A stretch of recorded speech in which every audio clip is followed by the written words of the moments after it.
kan kemarin ada sempat komplain terkait kondisi jalan yang masih banyak beban sama penerangan jalan yang Itu kapan? Yang komplain siapa? Warga mana? Warga yang mudik ke Silahkan yang komplain kepada channel yang jelas. Dinas kita bisa, PUPR kita bisa, lapor grup bisa, online teleponnya ada. Komplainnya jangan ke media sosial, tapi langsung kita pasti akan kita tangani. kemarin besok ada bilang 19.000 lampu jalan tuh. Nanti berproses. Proses tanyakan ke DAC, dinas kita yang nangani. Yang melakukan halal bihalal, bukan open house. Saya ulangi, halal bihalal untuk menyamakan persepsi, kemudian yang kedua bersilaturahmi, dan yang ketiga adalah membuat spirit kita untuk memberikan pelayanan khususnya di provinsi maupun 30 kabupaten kota yang kita lakukan. Tradisi ini kita uri-uri untuk apa? Untuk melakukan sinergitas antara para OPD, dinas kita, asisten kita dengan seluruh kabupaten kota di provinsi Jawa Tengah. Intinya gitu. Selama kemarin masa mudik lebaran ada evaluasinya Pak Gub? Evaluasi kita positif ya, artinya positif begini, dari segi infrastruktur kita semuanya terjamin, tidak ada public komplain terkait dengan jalan. Kemudian yang kedua, tidak ada kemacetan yang fluktuatif. Padahal di Jawa Tengah menjadi sentralnya mudik hampir 17,7 juta masyarakat mudik di tempat kita. Kalau jumlah kendaraan hampir 1.876.000 kendaraan, artinya sudah melintas di Provinsi Jawa Tengah. Kemudian dari segi kebutuhan bahan pokok penting masyarakat, tidak ada kelangkaan maupun tidak ada ketersediaan yang tersendat dan terjangkau semua oleh masyarakat. Ini berkat kolaborasi dari kita maupun dinas serta kabupaten kota untuk melakukan intervensi bahan pokok penting di masyarakat. Dan yang ketiga, tidak ada laka lantas yang menonjol di wilayah kita. Mudah-mudahan inflasi bisa kita tekan oleh adanya masyarakat kita yang mudik dan nanti akan balik karena mereka akan membelanjakan. Dan Provinsi Jawa Tengah tinggal diam. Dari mulai mudik kemarin sudah kita siapkan hampir 325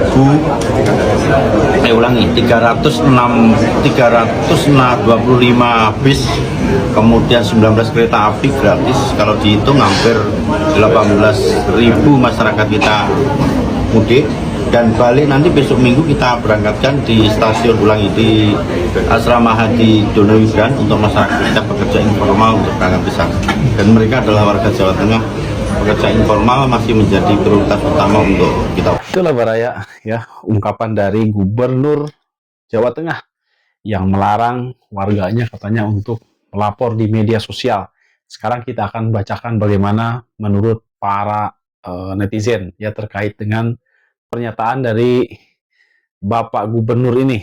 Komentar pertamanya, jangan percaya omongan Pak Gubernur, saya dari Cilacap pernah melaporkan jalan terminal Kroya antar lintas provinsi berlubang parah, laporan lengkap tapi sampai sekarang masih utuh, artinya masih rusak. Kemudian, mending sekarang lapor ke TikTok saja, kalaupun nggak digubris minimal se-Indonesia tahu. Berbeda dengan Kang Deddy Mulyadi yang justru beliau mempersilahkan warganya untuk melapor lewat media sosial. Kita simak.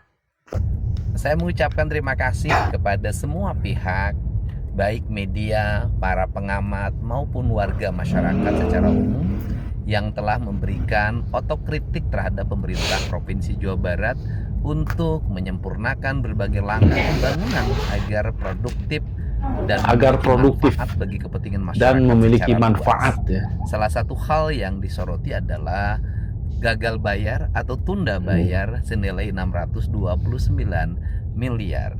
Dan saya sampaikan bahwa saat ini pemerintah Provinsi Jawa Barat sudah memiliki kecukupan uang untuk melakukan pembayaran.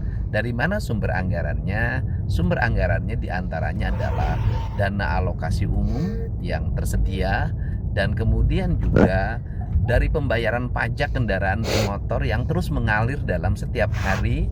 Terjadi peningkatan kesadaran warga Jawa Barat untuk melakukan pembayaran pajak kendaraan bermotor. Jadi saya mengucapkan terima kasih nih pada seluruh wajib pajak kendaraan bermotor yang semangat bayar pajaknya, dan semangat bayar pajak, semangat bangun jalan dan berbagai kelengkapannya. Betul. Dan seluruh rangkaian itu tidak bisa juga langsung serta-merta dibayarkan. Karena pemerintah Provinsi Jawa Barat hari ini sedang melakukan audit atau verifikasi terhadap pekerjaan-pekerjaan yang harus dibayar. Di antara pekerjaan itu ada pekerjaan yang sangat baik, ada pekerjaan baik, ada pekerjaan yang kurang baik. Terhadap pekerjaan yang kurang baik, kami akan terus melakukan verifikasi, audit, studi lapangan, agar pekerjaan-pekerjaan yang kurang baik pasti kami tidak akan membayarkan semuanya. Kami akan membayarkan sesuai dengan jasanya. Untuk itu silahkan warga masyarakat untuk menyampaikan kritik, salam, dan postingan ke media sosial mengenai pekerjaan-pekerjaan yang baik, yang kurang baik, maupun yang tidak baik, agar kita senantiasa memiliki lembaga kontrol di berbagai tempat, yaitu masyarakat secara luas, sehingga hasil pembangunan berkualitas. Deddy Mulyadi mengucapkan terima kasih dan juga mempersilahkan agar warganya itu melaporkan segala sesuatunya di media sosial. Ya, baik Baraya, sekarang kita akan mendengarkan bagaimana komentar teman-teman kita dari Jawa Tengah terkait dengan pernyataan Bapak Gubernur ini yang melarang warganya melapor lewat medsos. Kita simak. Tolonglah Pak Gubernur Jawa Tengah, Bapak Ahmad Lutfi. Kiai Rika lagi viral loh nang media sosial sehubungan Rika bar gawe kebijakan sing menurut masyarakat kontroversi, tapi menurut panjenengan ya apik ya kayak gue. Lah nyongkur menyikapi kayak kie Pak Gubernur, panjenengan kan terus munggahaken tarif pajak kendaraan bermotor lah. Lah nyongkur nih dong laptop. Lah lebih-lebih kie nyong wingi krungu jenengan pidato nang media. Dene jenengan gue sing penting Hamin pitu dalan provinsi, dalan kabupaten, lan dalan nasional kuwi alus kabeh. Pelajar KDM sering gitu menyerang Gubernur Jawa Tengah, padahal orang Jawa Tengah tidak ada gitu yang menyerang, istilahnya mengkritik Gubernur Jawa Barat. Yang suka nyerang KDM itu Anda dan kawan-kawan. Orang Jateng tidak ada yang nyerang KDM, semuanya memuji, bahkan ingin KDM jadi gubernurnya. Karena yang selalu nyenggol KDM itu bukan warganya, tapi gubernurnya sendiri. Bapak Gubernur Jawa Tengah, Bapak Lutfi menyarankan kalau ada jalan yang rusak dilarang untuk melapor di medsos. Saran beliau disuruh lapor ke Laporgub. Itu kata beliau, Bapak Gubernur Jawa Tengah. Gimana ini menurut kalian? Tulis di kolom komentar ya. Ya, nek Pak Bupati ditanggapi ya nanti kita laksanakan. Nah Pak Gubernur, bodo amat.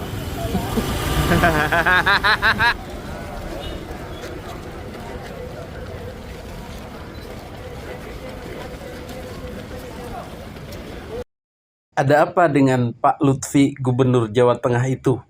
Kok dibully terus? Dirujak terus oleh netizen.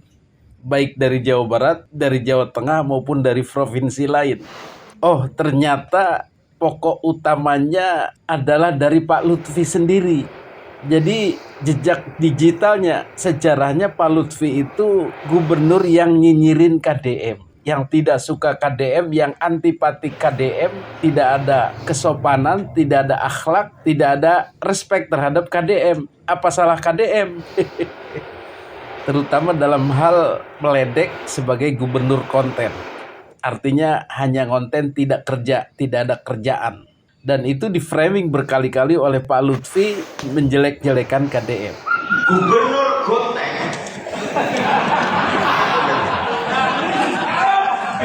Gubernur konten kencing di pinggir jalan. Itu kalau orang yang senang sama konten. Gubernur konten itu orang yang merakyat, kencing aja di pinggir jalan. Dan yang lebih lucunya lagi, setelah nyinyirin KDM gubernur konten, dia juga ngonten. Dan ngontennya itu ecek-ecek, nggak mutu. Oh, ini beli, wes gratis. Nggak usah tunggu, bayar nih. Lah Pak jajan 20.000 di kontenin. Itu paling mahal harganya 20.000. Dikontenin. Ngatain Kang ADM. Contoh dong Kang ADM. Ya. Ketemu warganya, masyarakatnya lagi ngon kambing. Dikasih 15 juta. Kasih 10 juta. Ya. Orang yang rumahnya ambruk kasih 25 juta buat renovasi. Gitu dong. 15.000, 10.000. Jajanan pasar. Ibu tak kasih gratis. Dan kemudian setelah itu kinerja Pak Lutfi jeblok. Alih-alih lebih baik dari KDM karena nyinyirannya itu dia lebih parah. Sehingga antara nyinyiran dan kerja sendiri jauh berbeda. Nah, itulah orang yang benci dengan orang lain, nyinyir dengan orang lain, tidak bisa menyerap energi positif dari orang lain, tetapi malah sebaliknya kinerjanya sendiri tidak bagus. Dan inilah yang menambah dia terperosok. Dibully netizen habis-habisan, dikritik, dibanding-bandingkan dan seterusnya. Sama juga dengan wali kota Bandung itu, Farhan itu. Entah gimana kabarnya sekarang dia. Katanya sedang diincar oleh KPK. Itu juga sama nyinyirnya kepada KDM. Sehingga orang-orang yang nyinyir, sibuk menyinyiri KDM ini sepertinya untuk menutupi kekurangannya. Dan akibatnya mereka terbuka keburukannya sendiri, kinerjanya sendiri hancur-hancuran, dibongkar oleh warganya sendiri dan netizen yang lain. Baik Baraya, sampai di sini tayangan kali ini. Mohon maaf bila ada salah kata. Wabillahi taufiq wal hidayah. Wassalamualaikum warahmatullahi taala wabarakatuh. Terima kasih.